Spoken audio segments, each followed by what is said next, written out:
আমি জানি আমাদের প্রশাসন এমন যে এরা ঠিক মতো কাজ করতে পারে না। আমরা যখন সংস্কারের কথা বলি তখন এই প্রশাসনকে এমন ভাবে তৈরি করতে বলি যাতে মানুষের 10 বার করে অভিযোগ করতে না হয়। মানুষ একবার অভিযোগ করলেই যেন তার জবাব প্রশাসন দিতে পারে। যখন অভাবের কথা বলে তখন সেই অভাব যদি তখনই মেটাতে নাও পারে, কিন্তু তাকে বলতে পারে এই অভাব মেটাবার জন্য আমাদের এই রকম একটা পদ্ধতি চালু আছে। আমি এও বলি 6 মাসের মধ্যেই হয়তো সেটা পারা যায় না, কিন্তু 2 বছরের মধ্যে, 3 বছরের মধ্যে, অথবা কতদিনের মধ্যে ওই রকম একটা প্রশাসন গড়া যায়, সেই রকম একটা দেশ গড়া যায় যেই দেশে আমি নিরাপদ বোধ করবো। আমি কোনো বিপদে পড়লেও আমার দেশ, আমার দেশের সরকার, আমার দেশের প্রশাসন, যারা দেশ চালায় তারা অন্তত আমার অভাব অভিযোগ দূর করবার জন্য এগিয়ে আসবে।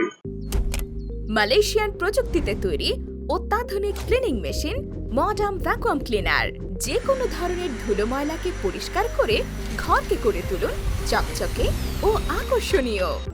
Modem, brand of luxury. গত 15 বছর ছিল একেবারে বৈরী একটা সরকার, মানুষের দুশ্মন একটা সরকার, যারা অন্যের দুঃখে আনন্দ পেত। এক ধরনের স্যাডিজম ছিল তাদের মধ্যে, অন্যের কষ্টে আনন্দ পাওয়ার নাম ইংরেজিতে বলে স্যাডিজম। এইরকম কষ্ট দিয়ে শাসন করে, লুটপাট করে নিজেরা আনন্দ অনুভব করত। আমরা এই রকম সরকার চাই, যেই সরকার জনগণের দুঃখে নিজের দুঃখ পাবে, যেই সরকার জনগণের দুঃখ দেখলে সেই দুঃখ দূর করবার চেষ্টা করবে। আমি কিন্তু এই কথা বলছি না এখনকার যে সরকার আছে সেটা বৈরী সরকার, সেটা জনগণের শত্রু সরকার, তারা জনগণের জন্য কোনো ভালোবাসাই পোষণ করে না, বলছি না। কিন্তু এই কথা বলি, এই সরকার হলেই হবে না, কেবল ভালো মানুষ দিয়ে দেশ চলে না, যোগ্য লোকও লাগবে। সেই রকম মানুষ যে ভালো জনগণকে ভালোবাসে এবং জনগণের কল্যাণ করতে পারে, উপকার করতে পারে, সেই রকম দেশ চাই, সেই রকম সরকার চাই। আর তার জন্য সেই রকম প্রশাসন চাই। শুধু সেটা সিভিল অ্যাডমিনিস্ট্রেশন নয়, পুলিশ, আর্মি, যতগুলো আছে প্রত্যেকটা মানুষ দেশকে ভালোবাসবে। দেশকে ভালোবাসবে মানে দেশের মানুষগুলোকে ভালোবাসবে। আর সেই ভালোবাসা সবচেয়ে বেশি সামনে যারা বসে আছে এই ধরনের আহত, পঙ্গু, মৃত মানুষগুলোর প্রতি যাবে, যাতে আমরা বোঝাতে পারি যে আমরা মহৎ আদর্শে যারা জীবন দিয়েছেন তাদেরকে কত সম্মান করি।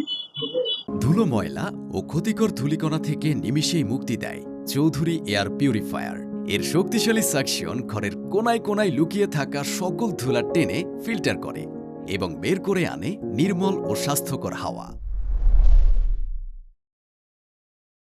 বন্ধুগণ, একটা সংস্কারের কথা আমরা যখন বলি তখন দেশের পরতে পরতে যত ক্লেদ আছে, যত ব্যর্থতা আছে, যত বঞ্চনা আছে, যত বৈষম্য আছে, যত শোষণ আছে, সবগুলো জায়গাতে কাজ করতে চাই যাতে এগুলো দূর করতে পারি।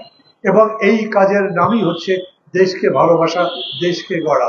দেখুন, এরা যখন রক্ত দিয়েছে তখন সেই রক্তের মধ্যে থেকে বীজ বাইরে এসে স্লোগান দিয়েছে নতুন বাংলাদেশ চাই, পুরনো দেশ নয়, যেখানে জীবন মৃত্যু সমান, যেখানে জীবনেরই কোনো মূল্য নাই, মৃত্যুকে তখন মানুষ শ্রদ্ধা করবার মতো নাই। আমরা জীবনটা এরকম করে বদলাতে চাই, দেশটা এরকম করে বদলাতে চাই। আবারও বলি যে দেশ হবে একটা ফুলের বাগানের মতো, যে দেশে আমরা ফুলের কাছে সহজে পারবো যেতে, যে দেশে আমরা মনে করি অন্তত মানুষের মানুষের সম্পর্ক হবে পবিত্র, ভালোবাসার, মহত্বের, মায়া, মমতার।